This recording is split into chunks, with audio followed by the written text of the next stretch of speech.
Hello दोस्तों, नमस्कार। तो दोस्तों, आज हम लोग देखने जा रहे हैं ये ध्येय आईएएस की यह 5वीं टेस्ट सीरीज।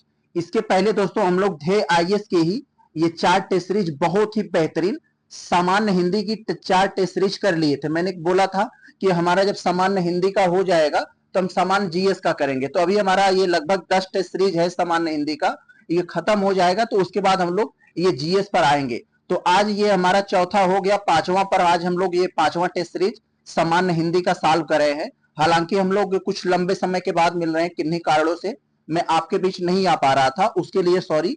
तो आज से हम लोग ये कंटिन्यू करेंगे इसको। सामान्य हिंदी का जैसे खत्म होगा तो हम आपके आने वाले एग्जाम आरओ री एग्जाम प्रीलिम्स जो होने वाला है 2025 में 27 जुलाई को, उसके लिए हम लोग बहुत ही जी जान से लगने वाले हैं। तो चले हम लोग आज का हम लोग बहुत ही बेहतरीन ये 5वां टेस्ट सीरीज देखते हैं, शुरू से लेकर अंत तक देखते हैं। एक चीज आप लोग यहाँ ध्यान रखिएगा, कई टेस्ट सीरीज वाले जो है, क्योंकि ये आपका जो है एक ही पेपर होगा, 3 घंटे का 200 क्वेश्चन, 140 इसमें आपका जो जीएस वाला रहेगा और 60 आपका हिंदी रहेगा। तो कई टेस्ट सीरीज वाले जो है पार्ट ए पार्ट बी करके आएगा। कई टेस्ट सीरीज वाले इसको 141 से हिंदी वाला शुरू कर रहे हैं और कई टेस्ट सीरीज वाले इसको 1 से शुरू कर रहे हैं। तो इसको आप ध्यान न दीजिए।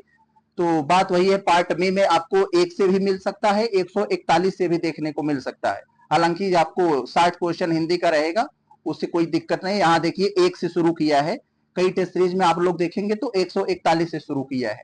तो चले हम लोग यहाँ पर आपको विलोम से संबंधित शुरुआत के जो 10 प्रश्न है वो आपके विलोम से संबंधित है। आपको मालूम होगा कि कुल 6 टॉपिक से प्रश्न आते हैं हमारे आरओ की सामान्य हिंदी में, और हर एक टॉपिक से 10 प्रश्न, कुल 60 प्रश्न होते हैं। तो चले हम लोग शुरू करते हैं। बहुत बढ़िया। तो यहां हमारा क्या कर रहे हैं, पहले वाले में कह रहे हैं कि कौन सा एक अनुरक्त का विलोम सही विलोम है। अनुरक्त दिया है, अनुरक्त का सही विलोम क्या होगा। अनुरक्त का मतलब पहले आप लोग जानेंगे। किसी भी शब्द का विलोम या पर्यायवाची समझने के लिए हमें उसका मतलब अच्छे से पता होना चाहिए। तो ये अनुरक्त का मतलब होता है मनमोहक, मन मोह लेने वाला। तो इसका विलोम क्या होगा, इसका विलोम वही होगा विरक्त, जो मतलब जिसमें चाह न हो, जो मन मोहने वाला न हो, तो इसका विरक्त हो जाएगा। विकल्प नंबर ए आपका सही आंसर है। और यहाँ विरक्ति आपको कंफ्यूजन के लिए दिया है।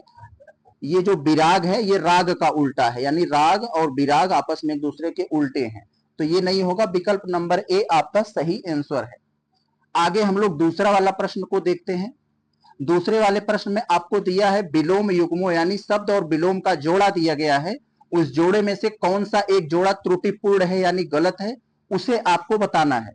तो चले हम लोग देखते हैं कौन सा जोड़ा हमारा गलत है। तो जो गलत है उसी को हमें मतलब चूज करना है। तो सभय निर्भय, यहां पर देखते हैं हमको क्या दिया है, सभय और निर्भय। ये सभय का मतलब यहां पर ये हो जाता है कि जैसे मतलब डर, निर्भय का मतलब बिना डर वाला। तो ये तो सही है। हत का आहत, यस ये भी सही है, दूसरा वाला भी। निर्लिप्त अलिप्त, ये दोनों पर्यायवाची हैं, एक ही शब्द है। निर्लिप्त अलिप्त यहाँ पर दोनों का मतलब एक ही है। इसका उल्टा जो होता है वो लिप्त, कहते नहीं है तुम उसमें लिप्त हो गए हो, तो ये लिप्त का उल्टा अलिप्त या निर्लिप्त होता है। तो आप समझ गए होंगे, ये दोनों वापस में पर्यायवाची यानी एक ही शब्द है, इसका उल्टा लिप्त होता है। ये समझ गए आप लोग। तो इसका मतलब गलती यहीं पर था, विलोम की जगह ये पर्यायवाची दे दिया था। और विज्ञ का आपको अविज्ञ होता, ये तो सही ही है। तो सी आपका गलत हुआ, यही हमारा आंसर होगा। तो हम लोग यहाँ क्वेश्चन नंबर ये तीसरा देखते हैं। इसमें एक शब्द दिया है विपन्न। विपन्न का सही विलोम क्या होगा। तो सही जो विपन्न का सही विलोम होगा उसे बताना होगा। तो हमें सबसे पहले अर्थ समझ ले। विपन्न का मतलब होता है दोस्तों आपदा, परेशानी। तो इसका उल्टा हो जाएगा संपन्न। विकल्प नंबर ए यानी ये आपका आंसर हो जाएगा। यस ये हो जाएगा। और समर्थ का उल्टा तो असमर्थ होता है, आप लोग जानते ही हैं, इसमें कोई दो राय नहीं। आप लोग समझ जाएंगे, हाँ ए वाला ही होगा आंसर। आगे हम लोग अगर चौथे वाले में देखें तो यहां आपको दिया है विलोम जोड़ा। विलोम युग्मों में से कौन सा एक असंगत है, यानी कौन सा मिसमैच है, शब्द और उसका विलोम मैच नहीं कर रहे हैं, गलत है। तो देखते हैं हम लोग, साध्य असाध्य, यस ये वाला एक दूसरे के उल्टे हैं, यस। ये तो सही है, लेकिन हमें उसको पकड़ना है जो गलत है। तो देखें, हर्ष, हर्ष मतलब खुशी, इसका उल्टा विषाद। यस, ये भी अपनी जगह पे सही है। परकीय, इसका उल्टा स्वकीय होता है। यस, शुरुआत के तीनों सही हैं, और चौथा के बारे में हमें पता हो या ना हो, हम वही कह देंगे हाँ भाई यही गलत है। क्यों? क्योंकि पूर्वी, पूरब की ओर जो होता है उसे हम लोग पूर्वी कहते हैं, तो इसका उल्टा क्या हो जाएगा? जो पश्चिम की ओर होगा यानी पश्चिमी, तो इसका हम लोग पाश्चात्य बोलेंगे। पर पाश्चात्य, जैसे हम लोग पढ़ते हैं हिस्ट्री में ना, पाश्चात्य संस्कृति, ये सब, तो इसका पौरस्त नहीं होगा, इसका पाश्चात्य होगा। आप लोग खूब पढ़े होंगे हिस्ट्री में। तो ये हो जाएगा, यही आपका गलती थी, यही आपका आंसर होगा। आगे हम लोग अगर पांचवे वाले में देखें, बहुत अच्छा, यहाँ दिया है आपको रोपड़, एक शब्द दिया है रोपड़। रोपड़ का सही विलोम क्या होगा? रोपड़ का मतलब होता है किसी भी जड़ को लगा देना। जैसे आप लोग धान की रोपाई करते हैं ना, तो उसे रोपना बोला जाता है। रोपना का मतलब जड़ को लगा देना, अब वो फल फूल कर फैलेगा। तो इसका उल्टा क्या होगा? उन्मूलन। उन्मूलन का मतलब जड़ को उखाड़ कर फेंक देना, जैसे गांधी जी ने छुआछूत का उन्मूलन किया। तो ये आपका विकल्प नंबर ए हो जाएगा, पांचवा का ए हो जाएगा। यस, और यहाँ पर ये शब्द उन्मूलन से संबंधित कुछ प्रश्न आपको कंफ्यूजन के लिए दिया है, ये सब गलत हैं, इन पर ध्यान न दीजिएगा। आगे चले हम लोग देखते हैं ये छठवां वाले में दोस्तों आपको एक शब्द दिया है वंध्या। वंध्या क्या विलोम क्या होता है? वंध्या का मतलब दोस्तों देसी भाषा में इसको हम लोग बांझ बोलते हैं। मतलब जो उर्वर न हो, जो उपजाऊ न हो, जो उत्पाद न दे सके, वो मतलब वंध्या। तो वंध्या का विलोम क्या होगा? उर्वर होगा। तो विकल्प नंबर आपका ये हो जाएगा, उर्वर। उर्वर मतलब जो उपजाऊ हो। यस, आगे देखते हैं हम लोग, सातवां में देखते हैं दोस्तों। सातवां में आपको दिया है लब्ध। लब्ध का सर्वथा उपयुक्त तो विलोम शब्द क्या है? लब्ध का आपको विलोम पूछे हैं, तो आप लोग जानते हैं लब्ध लाभ से बना है। आप लोग केमिस्ट्री वगैरह में पढ़े होंगे, जो आप रिएक्शन करते हो, जो आपको लास्ट में मिलता है, तो उसे हम लोग ऑप्टेंड बोलते हैं इंग्लिश में। तो ऑप्टेंड मतलब जो पाया हुआ। तो यस, और इसका उल्टा क्या हो जाता है? इसका उल्टा ये हो जाता है कि जैसे ऑप्टेंड इसका मतलब है, और प्रदत्त, प्रदत्त मतलब खोया हुआ, यानी जो दिया हुआ, ये हो जाता है। विकल्प नंबर ए आपका ये इसका उल्टा हो जाएगा। यस, आगे देखते हैं हम लोग, आठवां में क्या है हमारा यहाँ पर। आठवां में देखते हैं दोस्तों, एक हमें शब्द दिया है हे। हे का विलोम क्या होगा? तो शुरुआत के 10 प्रश्न हमारे विलोम के होंगे, मैंने पहले बताया था। इसके बाद आपका टॉपिक चेंज होगा, दूसरे टॉपिक में हम लोग इंटर करेंगे। तो हे का विलोम क्या होगा यहाँ पर? हे का मतलब दोस्तों होता है घृणा करना। आप लोग देखते हैं गांव में ना, कहते हैं कि बड़े हे की दृष्टि से हमको देख रहे थे। तो हे का मतलब होता है घृणा, और इसका जो उल्टा होगा हे का, वो उपादेय होता है, यानी मतलब ग्रहण करने वाला, एक्सेप्ट करने वाला। तो ये आपका हे का विलोम जो है आपका उपादेय हो जाएगा, सी हो जाएगा लास्ट वाले का, ये उपादेय। यस, आगे देखते हैं हम लोग। आप लोग अगर मतलब जानते रहेंगे तो आपको परेशानी नहीं होगी। शब्द का मतलब जानते रहेंगे तो आप वहीं पहुंचेंगे जो वो मांग रहा है आपसे। आगे देखते हैं हम लोग नौवे में, हर्ष। हर्ष दिया है, हर्ष का विलोम क्या होगा? हर्ष का मतलब दोस्तों होता है पीस, मतलब खुशी। यस, तो इसका उल्टा क्या हो जाएगा? विषाद मतलब दुख, ये वाला हो जाएगा आपका। और ध्यान रखिएगा, जिस वे में पूछ रहा है, जिस वर्जन में पूछ रहा है, उसी वर्जन में आपको बताना होता है। जैसे आपको उर्दू वर्जन में पूछ रहा है तो उर्दू वर्जन में ही आपको विलोम भी देना है। संस्कृत वर्जन में पूछा है तो संस्कृत वर्जन में ही आपको देना है। ये नहीं कि हम सिर्फ उसका मतलब चेंज कर दें, कुछ भी लाके वहां रख दें, तो ऐसा नहीं होना चाहिए। तो यस, आगे देखते हैं हम लोग, बहुत अच्छा, ये हमारा नौवां हो गया। अब हम लोग 10वें में चलते हैं, देखते हैं 10वें में क्या है। 10वें में हमको एक शब्द दिया है प्रतिपन्न। प्रतिपन्न का विलोम क्या होगा? तो आप लोग जानते हैं दोस्तों, प्रतिपन्न का ये मतलब होता है जो दिख रहा है, दिखा हुआ। तो इसका उल्टा क्या हो जाएगा? प्रछन्न। आप लोग पढ़े होंगे इकोनॉमिक्स में, प्रछन्न बेरोजगारी, ऐसी बेरोजगारी जो दिखती नहीं है। व्यक्ति तो है बेरोजगार लेकिन दिख नहीं रहा है, उसे हम लोग प्रछन्न कहते हैं। प्रछन्न मतलब छिपा हुआ।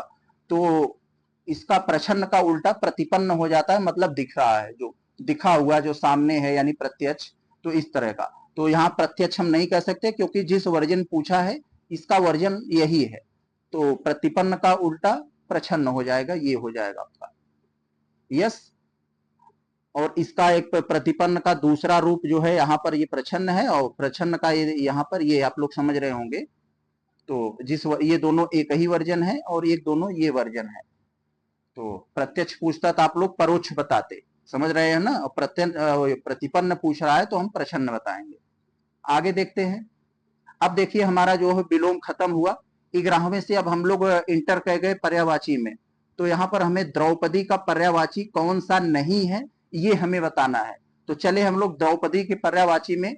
ये दोस्तों हमें ये हो कृष्णा भी आ जाता है, याज्ञसेनी आ जाता है, सौरंध्री आ जाते हैं, लेकिन हमें मालूम है अभया ये दुर्गा माता का पर्यायवाची है। दुर्गा का अगर पर्यायवाची आएगा तो ये अभया होता है। जैसे दुर्गा, शक्ति, नव दुर्गा और माता देवी, भगवती, ये सब जो है दुर्गा के पर्यायवाची होते हैं। तो ये द्रौपदी के पर्यायवाची नहीं है। आगे देखते हैं हम लोग 12वें में। 12वें में हमारा जो है कौन सा एक पर्यायवाची वर्ग अशुद्ध है। यानी देखिए हर एक विकल्प में कुछ नाम दिया गया है, पर्यायवाची का सेट दे दिया गया है, और जिसमें सभी एक ही शब्द के पर्यायवाची होंगे वही हमारा सही होगा। जिसमें कुछ अलग अलग हो गए होंगे वो गलत हो गया। देखिए तो हमें जो अशुद्ध है उसे पकड़ना है, जो गलत है। स्वामी, नाथ, खाविंद, ये सब दोस्तों पति यानी हस्बैंड के पर्यायवाची हैं। तो ये तो सही है अपनी जगह पर, लेकिन हमें उसको पकड़ना है जो गलत है। तिरोहित, अगोचर, गुप्त, इसको हम लोग जैसे अप्रत्यक्ष, अप्रत्यक्ष का अगर हम लोग पर्यायवाची देखेंगे, तिरोहित, अगोचर, गुप्त, प्रछन्न, ये सब आ जाते हैं। तो ये भी अपनी जगह पे सही है। ये देखिए क्या है यहाँ, भूभृत मतलब पर्वत पहाड़ होता है। महीधर भी मतलब पर्वत पहाड़ होता है। फड़िंद मतलब नाग या सांप होता है। अब देखिए एक तरफ पर्वत पहाड़ में यहाँ नाग कैसे आ गया, सभी एक ही जगह का होना चाहिए था ना, एक ही शब्द का पर्यायवाची। तो इसलिए इसके यहाँ आ जाने से ये गलत हो गया। तो यही हमारा आंसर हुआ ये। और यहाँ सुरारी, निशाचर, रजनीचर, तो यहाँ पर ये जो है राक्षस या चोर का पर्यायवाची ये लोग होते हैं। तो फिलहाल सब सही है अपनी जगह पे, यही वाला गलत था। यहाँ फड़िंद जो है ये नाग का पर्यायवाची है। नाग के पास फड़ होता है, उसी समझ लीजिए ये फड़िंद्र। आगे देखते हैं हम लोग 13 में। 13 में हम लोग अगर देखते हैं भाई क्या है, यहाँ आपको दिया है कौन सा एक मदिरा का सही पर्यायवाची है। मदिरा यानी शराब का पर्यायवाची पूछ रहा है आपसे। तो यहाँ ध्यान देना है। कुछ लोग देखेंगे ये मद नारी मदिरा की तरह है तो इसी की लगा देंगे, नहीं भाई, ये मद नारी जो है ये शिव का पर्यायवाची होता है। शिव का एक रूप है, वो शिव की पर्यायवाची माता है, तो ये कभी ना लगाइएगा। तो ये तो मदिरा का पर्यायवाची कह रहे हैं कौन सा मदिरा का सही पर्यायवाची, ये तो शिव का पर्यायवाची होगा, मदिरा का नहीं हुआ। आसव, स्वप्न, तो ये नहीं होगा। यहाँ पर जो है ये वारुणी, वारुणी भी मदिरा का पर्यायवाची माता है, आसव भी आता है। तो ध्यान रखिएगा यहाँ पर हमें जब दिया है दोनों है तो हम आसव को लगाएंगे। वारुणी क्योंकि वरुण जो देवता है उनकी पत्नी का नाम भी वारुणी है, और शराब के भी पर्यायवाची में आरुणी आता है, इसलिए हम आरुणी के यहाँ छोड़कर हम ये वाला चुनेंगे, ये आसव। तो यहाँ हम आसव को सही मानेंगे। तो यहाँ 13वें वाले में जो हमारा आंसर हो जाएगा वो सी हो जाएगा।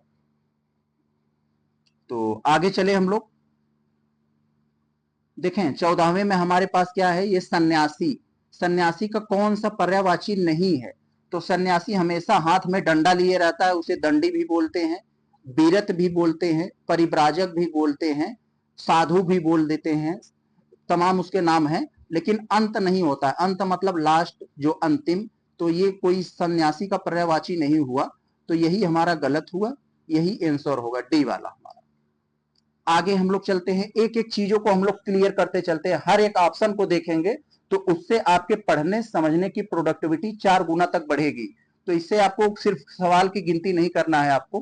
15वें वाले में अगर देखें, प्रभूत, प्रभूत जिसका पर्यायवाची शब्द क्या है, तो प्रभूत का पर्यायवाची शब्द क्या है यहाँ पर, तो देखते हैं। प्रभूत का मतलब दोस्तों समझेंगे तो समझ जाएंगे। मैंने बोला ना पर्यायवाची हो या विलोम हो आपको मतलब आना चाहिए। प्रभूत का मतलब होता है पर्याप्त, बहुत। तो इसका बहुत हो गया। पर्यायवाची शब्द कौन सा है? पर्यायवाची पर्याप्त, ये बहुत, प्रचुर, तो यानी सभी का है। यस, ये वाला हमारा हो जाएगा।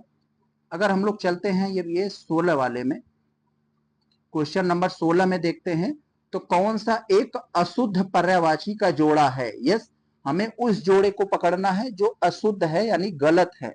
तो देखते हैं क्या गलत है। गे है, गे निकेतन, गे मतलब घर, और इसका ये निकेतन दे दिया है। यस, ये तो सही है, इसको हम नहीं छेड़ेंगे, हम उससे छेड़ेंगे, यानी हमारा आंसर वो होगा जो अशुद्ध है। चतुर्भुज सदानंद, यहाँ चतुर्भुज और सदानंद दे दिया है दोस्तों, तो ये वाला जो है हमारा ये 16वें का जो है हमारा ये चतुर्भुज सदानंद, तो यहाँ पर ये हमारी गड़बड़ी है, क्योंकि चतुर्भुज जो है ये विष्णु का पर्यायवाची में आता है, चतुर्भुज विष्णु के पर्यायवाची में आता है, और ये सदानंद जो है ये ब्रह्मा के पर्यायवाची में आता है। किसके? ये ब्रह्मा के पर्यायवाची में, इसलिए यह गलत हो गया हमारा, तो यही आंसर होगा। और विभाकर राकापति, विभाकर राकापति ये चंद्रमा के पर्यायवाची में आते हैं। वसन और दुकूल ये वस्त्र के पर्यायवाची में आते हैं, यानी कपड़ा के। तो आप लोग समझ गए, तो आपका जो आंसर होगा वो बी वाला होगा। क्यों हुआ मैंने बता दिया, सदानंद ब्रह्मा का पर्यायवाची है। आगे देखें अगर हम लोग ये 17 वाले में, तो यहाँ पर एक बहुत ही कंफ्यूजन वाला दिया है, इसको जरा ध्यान से देखिएगा। कई सारी किताबों में इसके अलग अलग आंसर दे दिए जाते हैं। भंवरा का पर्यायवाची नहीं है, तो भंवरा का पर्यायवाची या आपको तीर या बाण का पर्यायवाची आता है, तो उसमें आपको एक शब्द मिलता है ये शिलीमुख। देख रहे हैं दोनों में एक ही है, सिर्फ ल पे एक में बड़ी मात्रा हो गई, एक में छोटी। तो भंवरा के जो पर्यायवाची है दोस्तों, उसमें जो ल पे बड़ी की मात्रा होती है वो भंवरे के पर्यायवाची में आता है, और जो ल पे छोटी की मात्रा होती है बाण या तीर के पर्यायवाची में आता है। तो इसको ध्यान रखिएगा, यहाँ पर ये बहुत सारी जगह यहाँ पर ये गलत दे दिए जाते हैं। तो भंवरा का पर्यायवाची कौन सा नहीं है? तो शिलीमुख भी है, भृंग भी है, षटपथ भी है, यानी उसको 6 पैर होते हैं, तो इसलिए उसको भी कहा जाता है। और ये शिलीमुख ये तीर के पर्यायवाची है, तो ये नहीं होगा, विकल्प नंबर ए आपका आंसर हो जाएगा। 18 वाले में अगर हम लोग देखें, कौन सा एक सही सुमेलित है? यस, आपको कई जोड़े दिए हैं शब्द और उसका पर्यायवाची, जो शब्द सही सुमेलित है, 3 गलत हैं, एक सही है, उस सही वाले को पकड़िए। तो क्या होगा? समुद्र पारावत, यहां पर जो दे दिया है समुद्र पारावत, तो ये गलत है दिया है दोस्तों, क्योंकि हमें बताया ना तीन गलत हैं, तो ये पारावत नहीं होगा, पारावर होगा, ये त की जगह पे र होगा, तब जाके हमारा ये समुद्र का पर्यायवाची होगा। अगर ये आपको केवल ऐसे दे दिया जाए पारावत, तो ये कबूतर का पर्यायवाची हो जाएगा, इसको ध्यान रखिएगा। तो यहां पर कंफ्यूजन हो जाता है लोगों को।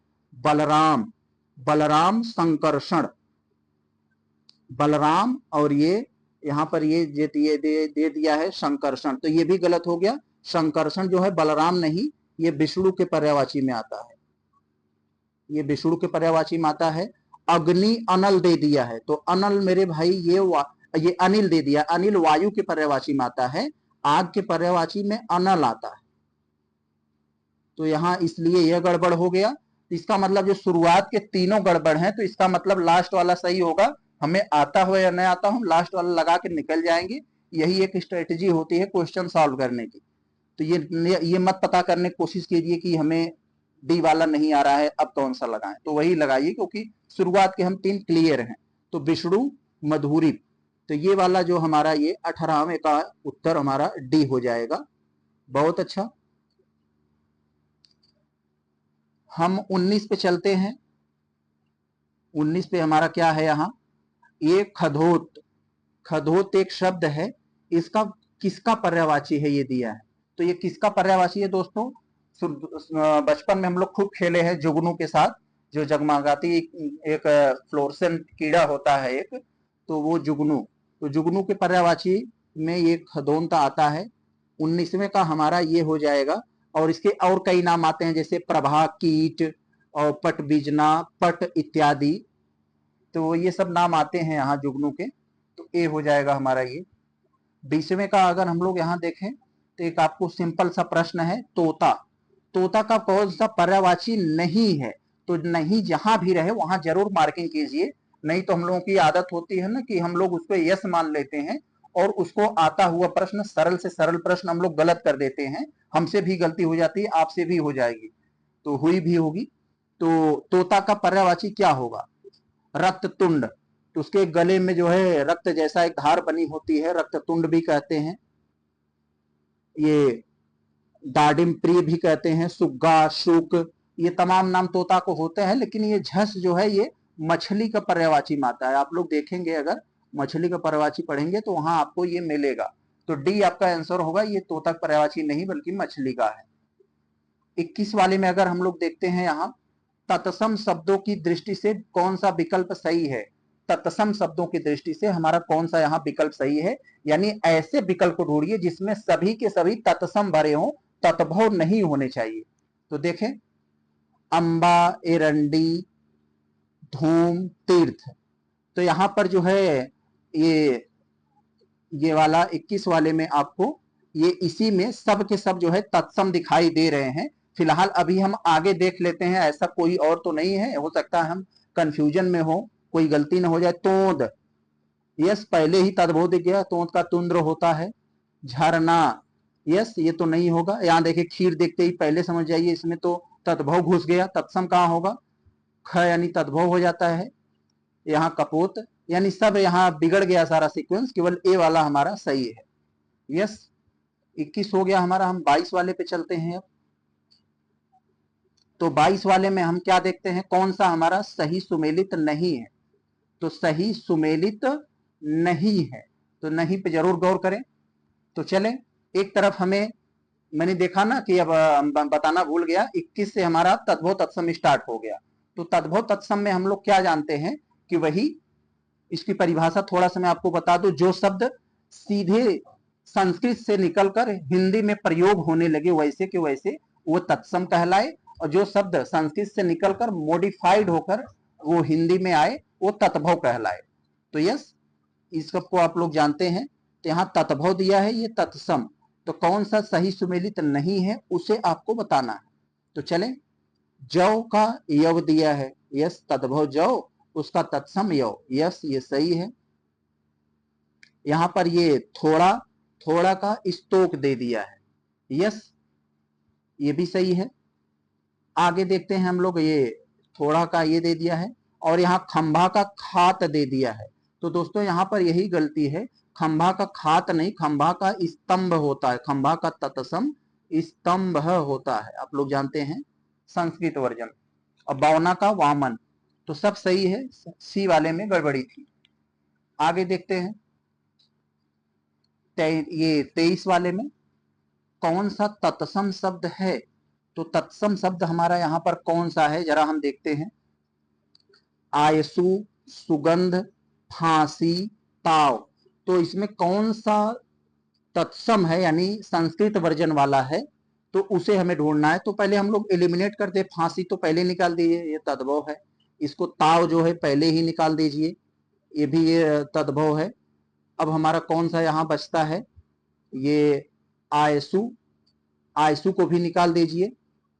तो हमारा बचता है सुगंध। सुगंध यहाँ पर केवल तत्सम है, बाकी शब्द जो है, बाकी जो तीनों है वो तत्भव है। तो आप सोच रहे होंगे सर इसका तत्सम क्या होगा? फांसी का तत्सम दोस्तों पाशिका होता है, ये पाशिका होता है। और यहाँ ताव का तत्सम ताप होता है, ताप होता है। ये आयशु का आदेश होता है। यस, देख लिया हम लोगों ने। चलते हैं हम लोग 24 पे। तत्भव तत्सम जोड़ों में से कौन सा सही सुमेलित नहीं है? तो चले हम लोग देखें कौन सा सही सुमेलित नहीं है। उपरोक्त का लिखा है उपर्युक्त, तो जो सही नहीं है उसी को हमें पकड़ना है। तो यस, उपरोक्त का तत्सम उपर्युक्त होता है, ये बात तो सही है। तत्भव ये उपरोक्त है, तत्सम उपर्युक्त है, ये बात सही है। लेकिन हम उसे पकड़ेंगे जो गलत है। देखें, अहेर, अहीर, अहेर और अहीर दोनों तत्भव है मेरे भाई, ये दोनों शब्द तत्भव हैं।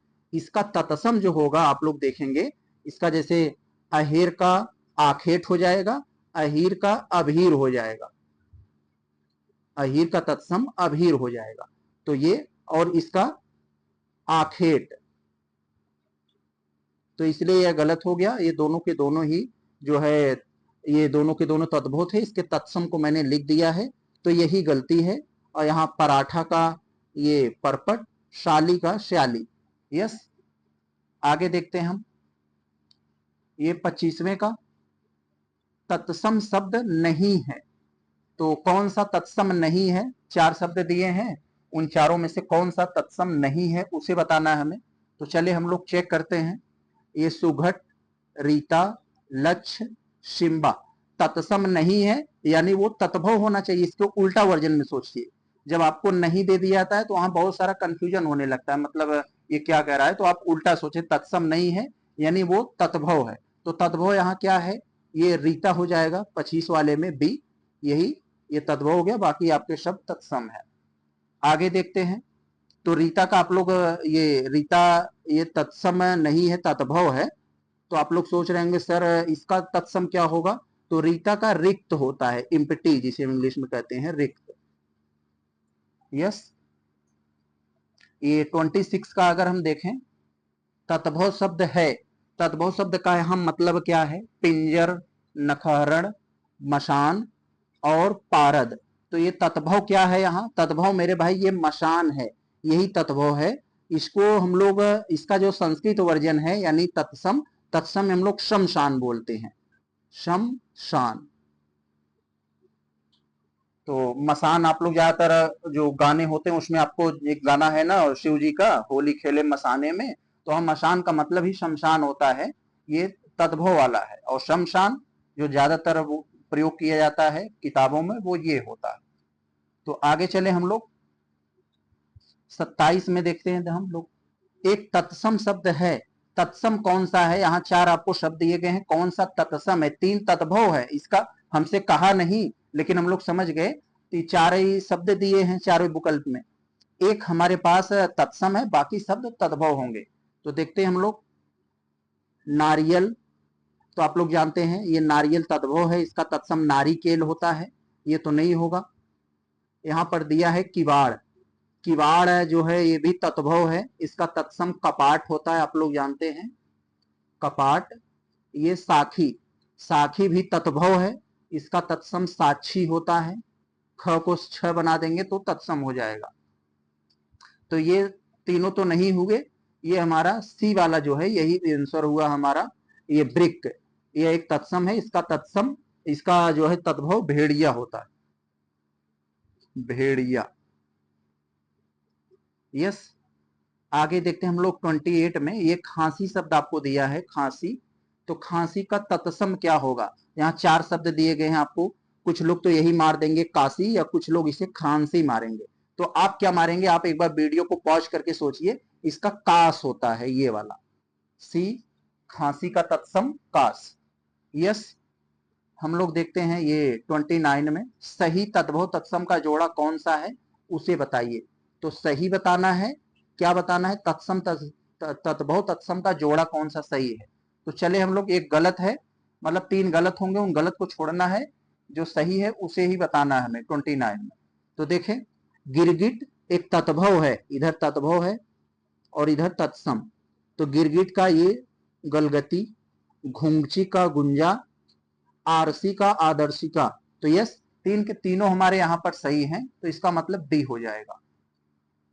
अब देखिए हमारा 30 वाला जो है, अहिफेन का तत्भव शब्द क्या होगा? तो अहिफेन एक शब्द है, यानी मतलब तत्सम है, तो इसका तद्भव आपसे पूछ रहा है, तो इसका तद्भव आपसे पूछ रहा है। तद्भव दोस्तों अफीम होता है, यानी अफीम एक तद्भव शब्द है, इसका तत्सम अगर पूछे तो अहिफेन बता देना। तो 30 का आपका डी हो जाएगा। यस, आगे अगर हम लोग देखें 31 में, जिसे कठिनाई से जाना जा सके। अब देखिए हमारा अनेक शब्दों का एक शब्द स्टार्ट हो रहा है, तो जिसे कठिनाई से जाना जा सके उसको जो है एक शब्द में हम क्या कहेंगे, ये वाला यहाँ पर दिया है, तो उसे हम लोग ये दुर्येज्ञ कहते हैं। कुछ लोग यहाँ कंफ्यूज होंगे सर दुर्जेय या दुर्येज्ञ, तो इसे हम लोग यहाँ क्या कहेंगे? यहाँ पर आप लोग कंफ्यूज होंगे, तो आप लोग जान जाइए यहाँ पर जिसमें ज लगा है दुर्जेय, दुर्जेय का मतलब होता है जिस पर विजय पाना कठिन है, तो जिस पर विजय पाना कठिन है ये दुर्जेय कहते हैं। हमारे पास लिखने की सुविधा नहीं है, इसलिए आपको केवल समझा रहा हूं। और यहाँ दुर्योग्य क्या मतलब होता है, जिसे कठिनाई से जाना जा सके, ये है। तो बी आपका आंसर हो जाएगा आपका 30 वाले का। तो देख चले हम लोग, ये 31 का हमारा क्या हुआ, ये बी हुआ। और ये दुर्बोध का यहाँ मतलब है, कुछ लोग इसको भी जानेंगे। दुर्बोध का मतलब भी मतलब जो जल्दी से समझ में नहीं आता है उसे हम लोग दुर्बोध कहते हैं। और दुर्दमनी यहाँ जो दिया है, दुर्दमनी का मतलब जिसका दमन करना बहुत कठिन हो, जो मजबूत आदमी हो। आगे देखें, 32 का हमारा यहाँ क्या है, वह स्थान जहां अस्थाई महत्व की वस्तुओं का संग्रह किया जाता है। आप लोग जानते हैं जो स्थाई महत्व यानी हमेशा महत्व में आने वाली वस्तु है, उसका एक जगह संग्रह कर दिया जाता है, जिसे एक शब्द में हम उसे संग्रहालय बोलते हैं। और जहां पुस्तकों तमाम पुस्तकें होती हैं पढ़ने के लिए, पुस्तकालय होता है। और जहां विरासत की चीजें होती हैं वो विरासत स्थल। तो ये सब आप जानते हैं, यहाँ ये समझ जाइएगा। आगे देखते हैं हम लोग, यहाँ 33वां में है, जो शंका करने योग्य न हो। जो शंका करने योग्य न होता है उसे हम लोग निशंक बोलते हैं, ये वाला। और जो शंका करने योग्य होता है उसे शंक बोलते हैं। और जो विश्वास करने योग्य होता है विश्वसनीय बोलते हैं। और जो विश्वास के योग्य बनाने वाला लायक होता है उसे विश्वास पात्र बोलते हैं। और यहाँ पर जो है, यहाँ पर एक दे दिया है अलौकिक। अलौकिक मतलब जानते हैं, यूनिक से अलग। तो यहाँ हमारा जो मूल प्रश्न है, जो शंका करने योग्य न हो वो निशंक। 34 में, वह नायिका जिसका पति परदेश में हो। वह नायिका जिसका पति परदेश में है, तो उसे एक शब्द में क्या हम लोग बोलते हैं, पोषित प्रतिका बोलते हैं। यहाँ आप लोग जान लीजिए, यहाँ से कई सारे प्रश्न बने हुए हैं, बन भी सकते हैं। तो उसे हम लोग पोषित प्रतिका बोलते हैं। तो इसका आंसर तो ये हुआ। लेकिन ये आगत पतिका जो होता है, आगत पतिका का मतलब दोस्तों ये होता है, ये 34वें वाले में आगत पतिका का मतलब ये होता है कि वह नायिका जिसका पति परदेश से आ गया हो। तो यहाँ आ लगा है, तो इसी से आप समझ जाइएगा कि आ गया हो। और प्रियवदा, प्रियवदा का मतलब दोस्तों वह नायिका जो प्रिय बोलती है, यानी मतलब अच्छा भाषा बोलती है, मीठा भाषा प्रिय बोलती है, तो उसे प्रियवदा बोला जाता है। और रति प्रिया यहाँ एक दे दिया है, तो इसे यहाँ इसका मतलब नहीं है। यहाँ देखते हैं, फिलहाल मूल प्रश्न का हमारा आंसर ये हुआ। आगे हम लोग अगर 35 वाले में देखें, 35 वाला में हमें एक शब्द दिया है लोमहर्षक। लोमहर्षक, लोमहर्षक का मतलब दोस्तों ये होता है कि जिसे देखकर रोंगटे खड़े हो जाए। तो यहाँ पर क्या है, लोमहर्षक किस वाक्यांश के लिए प्रयोग होता है, जिसे देखकर रोंगटे खड़े हो जाते हैं, लोमहर्षक ये वाला है, बी वाला हमारा आंसर। तो कुछ लोग लोमड़ी टाइप का है इसे ही लगा देंगे जानकारी के अभाव में, तो ये न लगाइएगा। 35 में देखते हैं, तो 35 हो गया ना हमारा। 36 में, तो बचपन और यौवन के बीच की जो उम्र होती है उसे क्या कहा जाता है। जैसे बचपन हम लोग 10वीं मान लेते हैं, और यौवन 10 साल से लेकर जो 16वें साल का होता है, तो उसके बीच जो उम्र होती है, तो बचपन और यौवन के बीच की उम्र को हम लोग वय संधि बोलते हैं, ये वय संधि। तो आप लोग जानते हैं बचपन और यौवन के बीच की उम्र को वय संधि। तो यहाँ वार्धक्य का मतलब बुढ़ापा होता है, तो ये ना लगाइएगा, ये वाला लगा दीजिएगा अपना, ये वय संधि यही सही है। आगे अगर हम लोग देखें, ये 37 में, हितैषणा। हितैषणा, हित करने की इच्छा जिसके होती है, हितैषणा के लिए एक सही वाक्य क्या होता है, तो दूसरों के हित करने की जिसकी इच्छा होती है उसे हम लोग एक शब्द में हितैषणा बोलते हैं। डी वाला हमारा आंसर हो जाएगा 37 का डी। आगे अगर हम लोग देखें, ये 38 वाले में क्या है हमारा, थोड़ा सा हम लोग छोटा करते हैं। 38 वाले में क्या है, कौन सा एक सही सुमेलित नहीं है। तो सही सुमेलित कौन सा नहीं है, तो जो नहीं है उसी को बताना है। तो कौन सा नहीं है भाई, चलिए देखते हैं। अतिशयोक्ति। अतिशयोक्ति का मतलब ये होता है बढ़ा चढ़ाकर बातें करना। ऐसे खून की नदियां बह गई, तो भाई खून की नदियां कैसे बह सकती है, नाला बह जाए वही बड़ी बात है। तो ये इसका मतलब ये बढ़ा चढ़ाकर बताया गया रहा है, तो ये तो नहीं होगा आंसर। कौन सा सुमेलित नहीं है, तो अतिशयोक्ति का मतलब होता है बढ़ा चढ़ाकर कहना। तो यस, ये तो मतलब इसका मतलब ये सही है, अतिशयोक्ति का मतलब ये होता है बढ़ा चढ़ाकर बोलना। और यशस्वी, यशस्वी का मतलब यहाँ दोस्तों क्या होता है, जिसका यश चारों तरफ फैला हो, फैल गया हो, तो उसे हम लोग यशस्वी कहते हैं। यस, ये भी अपनी जगह पे सही है। अनुश्रुति, अनुश्रुति का मतलब दोस्तों ये होता है, अनुश्रुति का मतलब आप लोग जानते हैं, जैसे जो मतलब दूसरों के सुना, इस तरह से होता है अनुश्रुति। अब यहाँ पर दो चीजें दिया है, पहले तो दे दिया है अनुश्रुति का मतलब जो पहले कभी नहीं सुना गया हो, तो जो पहले कभी नहीं सुना गया हो अश्रुत पूर्व बोला जाता है, अनुश्रुति नहीं। तो अश्रुत, अश्रुत पूर्व, तो अश्रुत पूर्व का मतलब क्या होता है, जो पहले कभी नहीं सुना गया, तो इसे अनुश्रुति का मतलब जो परंपरागत सुना गया हो, तो उसे अनुश्रुति बोलते हैं। तो इसका मतलब यही सी वाला गलत था, तो सी वाला मैं आपको करेक्शन करवा दिया। और मुमूर्षु का मतलब जो मरने की इच्छुक हो। यस, तो मैंने इसका बता दिया, सी है आंसर 38 का। तो ये 39 में क्या है आपका, किसी काम में दूसरों से आगे बढ़ने की इच्छा जो होती है वो इंग्लिश में हम लोग कंपटीशन उसे बोलते हैं, हिंदी में प्रतिस्पर्धा बोलते हैं, स्पर्धा, ये वाला विकल्प नंबर सी, ये वाला किसी काम में दूसरों से आगे बढ़ने की इच्छा को हम लोग स्पर्धा बोलते हैं, जिसे इंग्लिश में कंपटीशन बोला जाता है। यस, 40 में हमारा क्या है दोस्तों, बहुत अच्छा शब्द है, शब्द कूप मंडूक।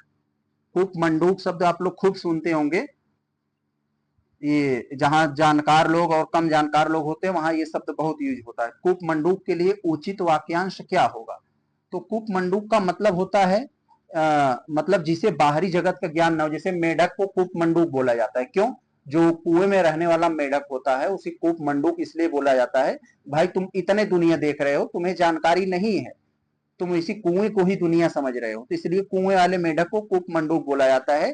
जिसका अगर तोड़कर अर्थ निकालोगे तो जिसको बाहरी जगत का ज्ञान न हो उसे कूप मंडूक, यानी 40 का ए हो जाएगा।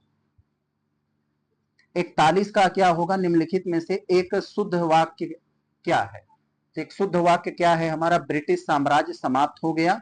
अब देखिए 41 से हमारा शुद्ध और अशुद्ध वर्तनी वाला आ गया, यहां से 50 तक ये चलेगा हमारा। तो ब्रिटिश साम्राज्य समाप्त हो गया।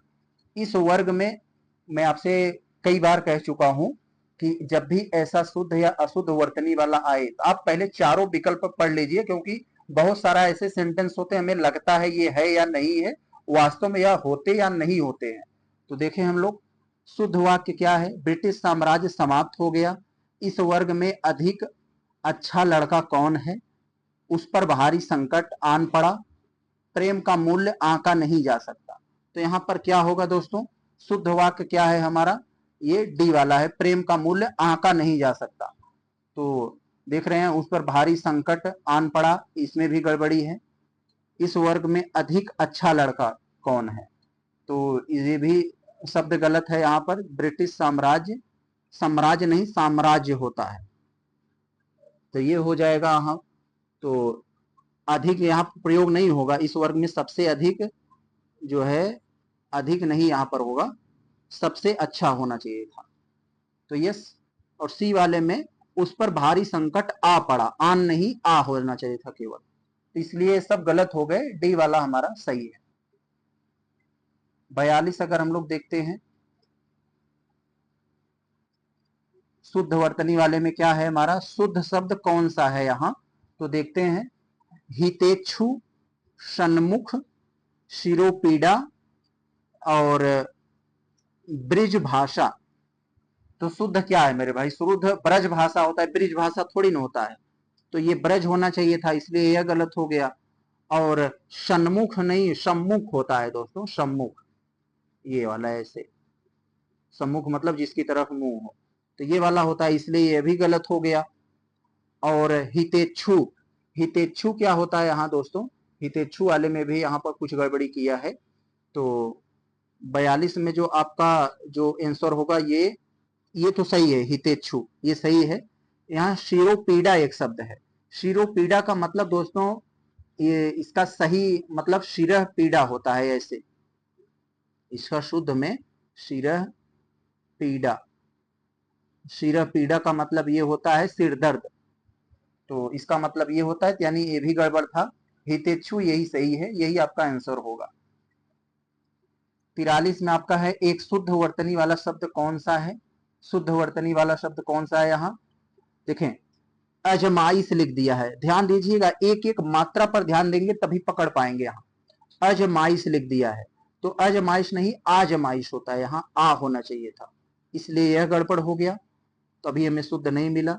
श्रुति लिपि, तो श्रुत लिपि होता है, श्रुति लिपि नहीं, तो ई की मात्रा यहां नहीं रहना चाहिए था, इसलिए यह गड़बड़ हो गया। और यह प्रतिष्ठा होती है, प्रतिष्ठा नहीं, तो यहाँ ट की जगह ठ होना चाहिए था, इसलिए यह गड़बड़ हो गया। यहाँ मुमूर्षु सही है, मरने की इच्छा, ये वाला हमारा सही है। आगे देखते हैं 44 में, कह रहे हैं कि कौन सा एक अशुद्ध है यानी गलत है। चले हम लोग, प्रत्येक प्राणी को स्वयं आत्मनिर्भर होना चाहिए। अभी मत छूइए, आगे चलिए, पहले पढ़िए। अपने पराये की भावना, महात्मा गांधी के संदेश देश के सर्वाधिक प्रभावित हुआ, आपकी महती कृपा होगी। तो यहाँ कुछ ज्यादा समझ नहीं आ रहा है, एक बार हम लोग फिर से देखते हैं।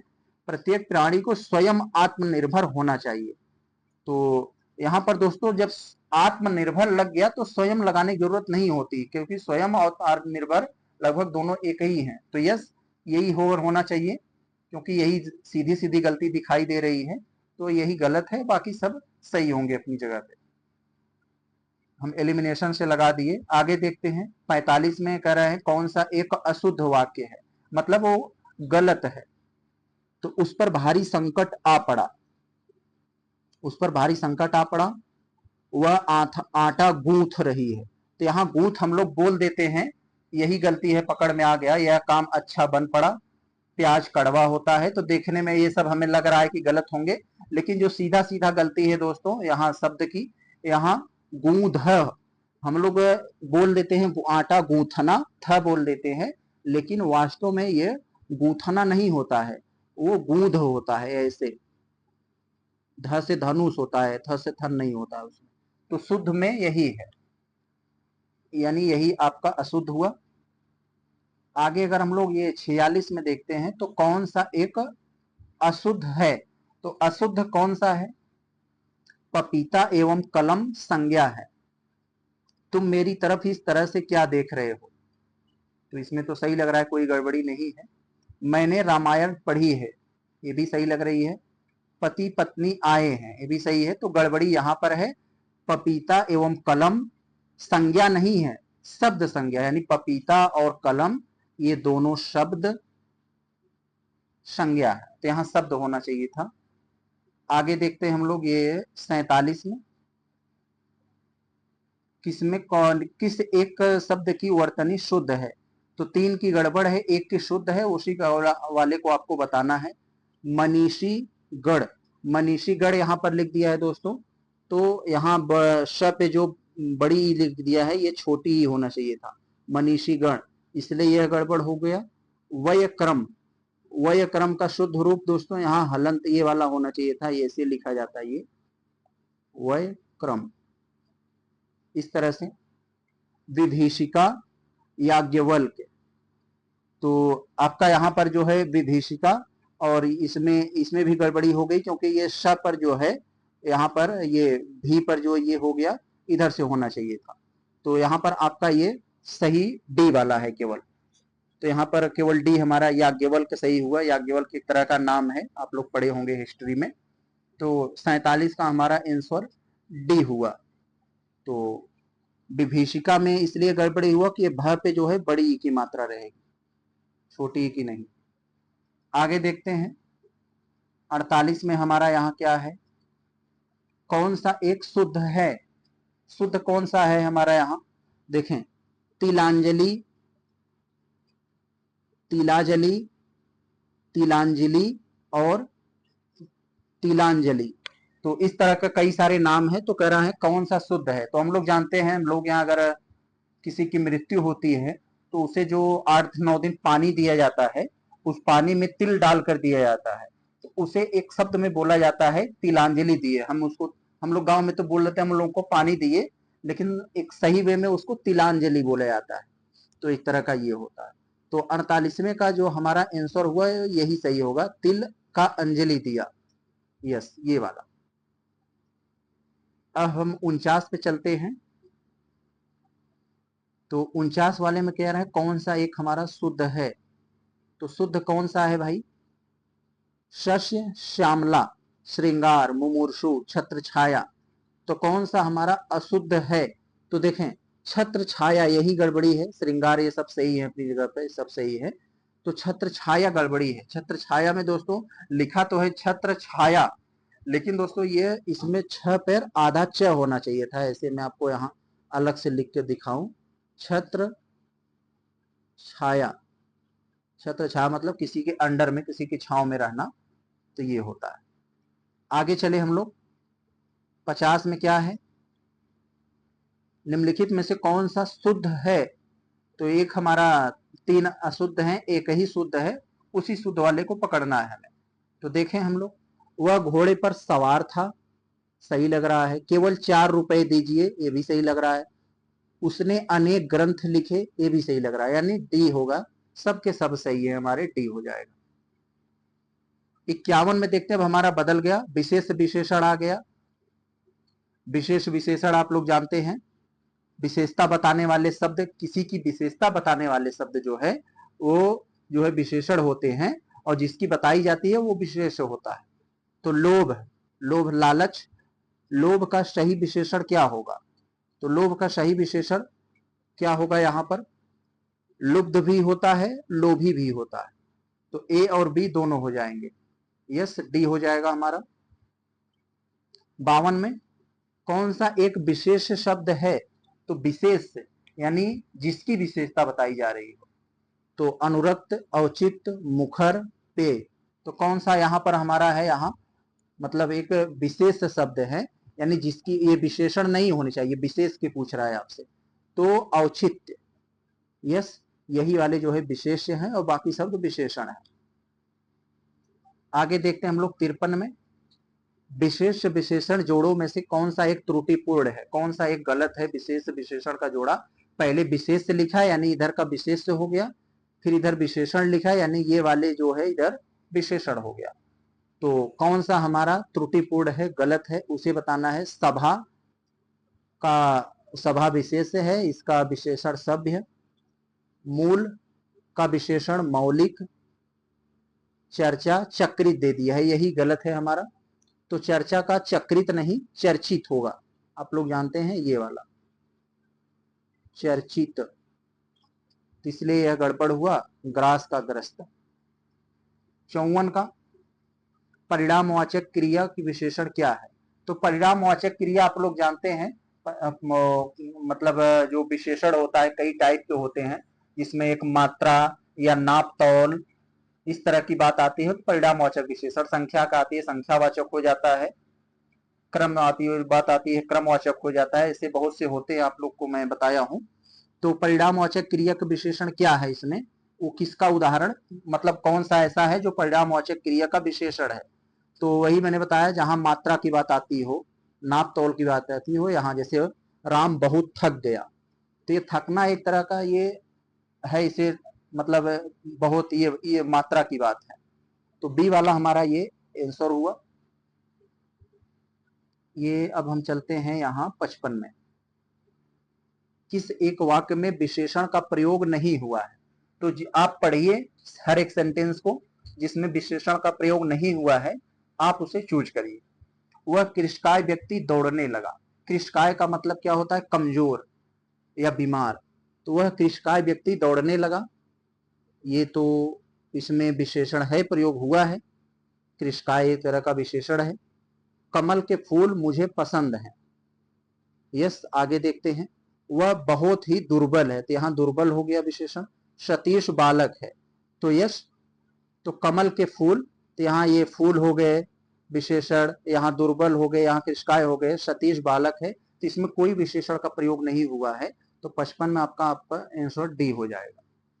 56 को देखते हैं हम लोग, बहुत सारा गेहूं, वही मैंने बात बताया, बहुत सारा या मात्रा की इस तरह की बात आए तो वो जो है परिणामवाचक हो जाएगा। अब परिणाम में यहाँ बहुत सारा ये निश्चित नहीं किया गया है, जैसे अगर मतलब निश्चित किया गया होता, हाँ इतना, तो ये निश्चित परिणामवाचक होता, लेकिन इसमें अनिश्चितता की बात हुई है, अनिश्चित परिणामवाचक हो गया, डी हो जाएगा आपका। कहीं क्रम की बात आई होती, मोहन 10वें नंबर पर है, यहाँ क्रमवाचक हो जाता, तब गणनावाचक जहां गिनती की बात आती, आवृत्तिवाचक जहां दोहराव की बात आती, 10 गुना, 5 गुना, 20 गुना, इस तरह का वो आवृत्तिवाचक हो जाता। अब देखें 57 में देखते हैं पृथु। पृथु का विशेषण क्या होगा? तो पृथु का आपका अर्थ पता होना चाहिए दोस्तों। पृथु का मतलब होता है फैला हुआ, विस्तीर्ण। तो इसका जो है विशेषण क्या होगा? तो इसका विशेषण प्रथील, पृथक, प्रथल या पृथुल। तो इसका क्या हो जाएगा? पृथुल हो जाएगा। डी वाला हमारा आंसर हो जाएगा पृथुल। यस। 58 को हम लोग देखते हैं ऋषि। ऋषि का विशेषण पूछ रहे हैं आपसे, ऋषि का विशेषण क्या होगा? ऋषि का विशेषण आर्ष होता है, ये वाला आर्ष हो जाएगा। एक यहां भी आर्ष दिया है, लेकिन ये न करिएगा। आगे देखते हैं हम लोग 59। एक कुटिल एवं चालाक लोमड़ी ने, मैं इसको आपको एक एक मार्किंग करके दिखाता हूं, पहले पढ़ दूं। एक कुटिल एवं चालाक लोमड़ी ने सफेद चूहे को पकड़ लिया। इस वाक्य में कितने विशेष और कितने विशेषण हैं, ये आपको यहां पर निकाल कर बताना है। तो देखें, विशेषता बताने वाले शब्द विशेषण, जिसकी बताई जा रही है वो विशेष। तो लोमड़ी, लोमड़ी कैसी है? कुटिल एवं चालाक है, तो ये लोमड़ी की विशेषता हो गई भाई। लोमड़ी कैसी है? कुटिल है और चालाक है। ने सफेद, तो यहां आप लोग, मैं थोड़ा सा कलर चेंज करके बताऊं, नहीं तो कंफ्यूज हो जाएंगे। अब देखिए यहाँ कुटिल और चालाक, जो लाल घेरा से मैं किया हूं, ये तो विशेषण हो गए, और यहां पर लोमड़ी, लोमड़ी आपकी विशेष से हो गई। अब देखिए यहां पर मैं फिर दे देता हूं, सफेद चूहे को पकड़ लिया। तो चूहा कैसा है? वो सफेद है, तो ये सफेद क्या हो गया? एक तरह का विशेषण हो गया। और ये चूहा क्या हुआ? ये चूहा, मैं फिर से कलर बदल देता हूं, चूहा क्या हुआ यहां पर? ये विशेष हो गया। यानी चूहा और लोमड़ी दो विशेष हैं और 3 विशेषण है, कुटिल, चालाक और सफेद। तो यहां पर क्या हो जाएगा? 3 विशेषण, 2 विशेष। यस, यही वाला हमारा आंसर होगा, 3 विशेषण 2 विशेष, सी वाला। बहुत अच्छा। अंतिम प्रश्न हम लोग देखते हैं, निम्नलिखित में से एक विशेषण शब्द कौन सा है? अनुभूति, अवतीर्ण, अपमान, अनीति। तो यहां पर कौन सा हमारा है विशेषण में? यहां पर देखते हैं हम लोग, अंतिम वाले में हमारा सी हो जाएगा, अवतीर्ण। तो अवतीर्ण ये हमारा विशेषण है, बाकी सब विशेष है यहाँ पर। तो दोस्तों हम लोगों ने बहुत ही अच्छे से यहाँ पर देख लिया क्वेश्चन नंबर 60 तक। आज हमारी ये जो 5वीं टेस्ट सीरीज थी, ये हमारी कंप्लीट हुआ। इसके बाद हम लोग ये 6वीं टेस्ट सीरीज में आएंगे। हम ये 10 टेस्ट सीरीज का टारगेट रखे हैं, ये आपके आर ओ के लिए जनरल हिंदी की। ये 10 टेस्ट सीरीज खत्म होते ही फिर से हम ध्येय आईएएस का ही 10 आपको जीएस का टेस्ट सीरीज करवाएंगे। तो बहुत ही बेहतरीन तरीके से होगा, एक एक मॉडर्न प्रश्नों को, मतलब अपडेटेड प्रश्नों को रखा जाएगा। हम लोग मिलते हैं नेक्स्ट टेस्ट सीरीज में, तब तक के लिए नमस्कार।